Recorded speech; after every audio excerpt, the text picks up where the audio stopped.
आप देख रहे हैं आदेश वर्ल्ड न्यूज 25 चैनल को सब्सक्राइब अवश्य करें। संपादक योगेश चौहान। नमस्कार दोस्तों, जय श्री राम। आप देख रहे हैं आदेश न्यूज मध्य प्रदेश। जैसा कि आप सभी को पता होगा, आचार संहिता लागू हो चुकी है।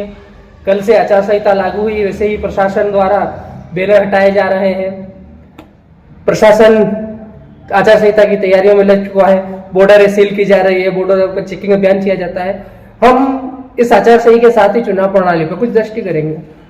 हम बात करें चुनाव की, तो मध्य प्रदेश में 29 सीटों पर चुनाव की बात करें तो 29 सीटों पर 4 चरण में चुनाव हो गया। टोटल 4 चरण में चुनाव होना है। पहला चरण शहडोल, जबलपुर, मंडला, बालाघाट, छिंदवाड़ा सहित 6 सीटों पर चुनाव होगा। 6 सीटों पर पहले चरण में चुनाव होंगे, जो कि 20 से 27 मार्च तक उसके फॉर्म जमा किए जाएंगे। यह पहला चरण। कुल 4 चरण में चुनाव होना है। दूसरे चरण में 26 अप्रैल को मतदान होगा। टीकमगढ़, दमोह, खजुरा, सतना, होशंगाबाद, बैतूल ये होंगे दूसरे चरण के बाद। ये 2 चरण हो चुके हैं। तीसरा चरण है जो कि 7 मई को मतदान होगा, जिसमें मुरैना, भिंड, गुना, सागर, विदिशा, भोपाल और राजगढ़ शामिल है। 3 चरण। चौथा चरण लास्ट आएगा मध्य प्रदेश, अपना झाबुआ जिला, रतलाम, अलीराजपुर लोकसभा सीट का, जिसमें और भी सीटें बाकी है। हम बात कर रहे हैं रतलाम की, तो सबकी निगाहें टुकी है कि रतलाम लोकसभा का चुनाव कब होगा, इसका रिजल्ट कब आएगा, सबकी निगाहें इस पे टुकी है। तो हम बात बताता है आपको चौथा चरण। हमारा एक अंतिम चरण है रतलाम लोकसभा का। रतलाम, झाबुआ, अलीराजपुर लोकसभा पे मतदान अंतिम चरण में होंगे, जो कि चौथा चरण है। चौथे चरण में हमको आपको बता दें कि 13 मई को मतदान होगा। इसमें देवास, उज्जैन, मंदसौर, रतलाम, धार, इंदौर, खरगोन और खंडवा ये शामिल है। इसमें आपको बता दें कि 18 से 25 तक फॉर्म लिए जाएंगे। 26 को फॉर्म के लास्ट तारीख रहेगी, 29 अप्रैल को फॉर्म जमा कर दिए जाएंगे और मामला खत्म हो जाएगा। और 13 मई को मतदान होगा और 4 जून को परिणाम आएगा। ये चौथा चरण। चुनाव प्रचार की रणनीति भी तेज हो जाएगी। हम अगर आचार संहिता पर बात करें तो आचार संहिता किस प्रकार लागू होती है और इसमें क्या जानकारी होती है, क्या समझदारी होती है, किस प्रकार से इसका उल्लंघन होता है और किस प्रकार इसका उल्लंघन ना करते हुए हम एक आम नागरिक किस प्रकार सकते हैं। हमेशा हमारे हर किसी के मुंह से हम सुनते हैं कि आचार संहिता से केवल नेता, जनप्रतिनिधियों को भी प्रभाव पड़ता है, लेकिन यह बात बिल्कुल गलत है। आचार संहिता एक आम नागरिक के ऊपर भी प्रभाव डालती है। एक आम नागरिक भी आचार संहिता का उल्लंघन हो सकता है उसके द्वारा भी।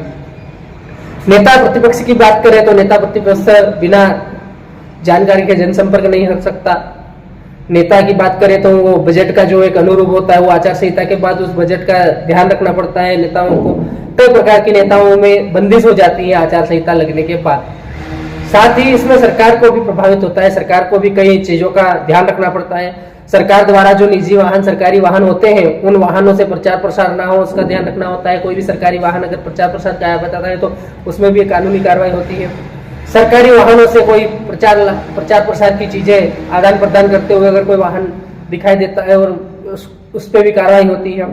साथ ही सरकार के साथ ही हम बात करें आम नागरिक की, तो आम नागरिकों पे भी चुनाव प्रचार का वो लगता है। आम नागरिक भी एक से अधिक 20, 25, 30 की संख्या में इधर उधर जाते हैं, उनको परमिशन लेना पड़ती है। कई और कार्यक्रम उनको करना है तो परमिशन लेना पड़ता है। और उन कार्यक्रम के मंच से हम राजनीतिक भाषण भी नहीं दे सकते हैं, राजनीतिक कार्यक्रम नहीं बोल सकते, राजनीति के बारे में कोई भी बात नहीं कर सकते। अगर आप परमिशन लेते हो, कोई कार्यक्रम करते हो और उस कार्यक्रम में राजनीति की बात होती है तो वो भी एक आचार संहिता का उल्लंघन माना जाएगा।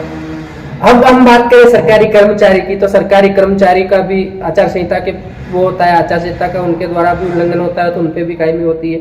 उनके द्वारा अगर कोई प्रचार प्रसार नहीं किया जाता है, कोई भी सरकारी अधिकारी कहीं से कहीं अगर उनकी ड्यूटी लगती है, वो जाता है, जिस भी सूचना प्रसार की कोई सामग्री उनके आसपास रहती है, वो जिस वाहन में बैठा है उसके साथ भी सामग्री होती है चुनाव प्रसार की, तो उसको भी आचार संहिता का उल्लंघन में माना जाएगा। कोई भी राजनीतिक दल किसी प्रकार की बैठक करता है, किसी प्रकार के आयोजन करता है, उसमें भी सरकारी कर्मचारी जाकर सहभागिता नहीं ले सकता है। साथ ही वो किसी पार्टी के प्रत्याशी के लिए मतदान करने के लिए नहीं कर सकता है।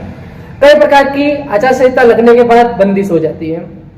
आचार संहिता कल से लागू हो गई है। लागू होते ही आप अपने अपने क्षेत्र में देख रहे होंगे प्रशासन द्वारा जो होर्डिंग पोस्टर लगाए गए हैं जगह जगह नेताओं के, आपके क्षेत्र के विधायक के हों, नेता के हों या किसी भी प्रकार की पार्टी के सदस्य के हों, जनपद सदस्य हो या किसी भी प्रकार के नेता के होर्डिंग लगाए हुए हो या सरकारी योजनाओं का भी जो प्रसार करते हैं वो होर्डिंग हो, उनको भी प्रशासन द्वारा हटाया जा रहा है। साथ ही आपने देखा होगा कई प्रकार के चेक पोस्ट लगे रहते हैं, क्षेत्र में नाकाबंदी होती है, उन नाकाबंदी के पोस्टरों को जो बोट वगैरह रहते हैं उनको भी अब बॉर्डर पे ले जाया जा रहा है। अब बॉर्डरों पे ले जाके बॉर्डर सील की जाएगी, बॉर्डर पे से आने जाने वाहनों को चेक किया जाएगा और सबकी एंट्री होगी आने जाने वाहनों वालों की। आचार संहिता की बात करें तो आचार संहिता पूरे देश में लागू हुई है। जब विधानसभा के चुनाव होते हैं तो पूरे राज्य में आचार संहिता लागू होती है, और जब लोकसभा के चुनाव होते हैं तो पूरे देश में आचार संहिता लागू की जाती है। तो पूरे देश में आचार संहिता लागू हो चुकी है। आचार संहिता लागू होते ही पुलिस विभाग भी अब अलर्ट दिखाई देगा। पुलिस विभाग भी अवैध गतिविधियों व चुनाव आयोग द्वारा कोई चुनाव में कोई परेशानी न हो, इसलिए वो हमेशा निरंतर एक्टिविटी रखेगा, गतिविधि रखेगा, अपने मुखबिर तंत्र मजबूत करेगा। दूसरी बात हम चुनाव आयोग की करें तो हम आचार संहिता के उल्लंघन करने पर चुनाव आयोग को भी हम सीधी शिकायत भेज सकते हैं। इस बार चुनाव आयोग काफी अलर्ट दिखाई दे रहा है। चुनाव आयोग ने एक नंबर भी साझा किया है जिसके तहत हम सीधी शिकायत आचार संहिता का उल्लंघन करने की वहां पर कर सकते हैं। दोस्तों, चुनाव की तारीखों के ऐलान के साथ ही हम आपको एक बार और बता दें कि रतलाम, झाबुआ, अलीराजपुर लोकसभा का चुनाव 13 मई को मतदान होना है, जिसमें 13 मई को जो मतदान होंगे उसमें 18 से 25 तक नामांकन की तारीख को करेगा। 26 तारीख तक नामांकन वापस लेने की तारीख रहेगी। वहीं 29 तारीख को फॉर्म सब जमा हो जाएंगे और वोटिंग 13 मई को होगी। उसके साथ ही 4 जून को रिजल्ट आएगा। दोस्तों, इस खबर के साथ ही आप अपनी राय कमेंट बॉक्स में जरूर साझा करें। आप आचार संहिता को लेकर क्या कहना चाहते हो, आपके क्षेत्र के चुनाव के बारे में क्या कहना चाहते हो, शायद ही हमारे द्वारा कोई जानकारी दी गई उस जानकारी को लेकर आपके पास कोई और सुझाव हो तो वो भी हमें टिप्पणी कर जरूर देवें। वीडियो लिंक को शेयर करें, चैनल को सब्सक्राइब करें।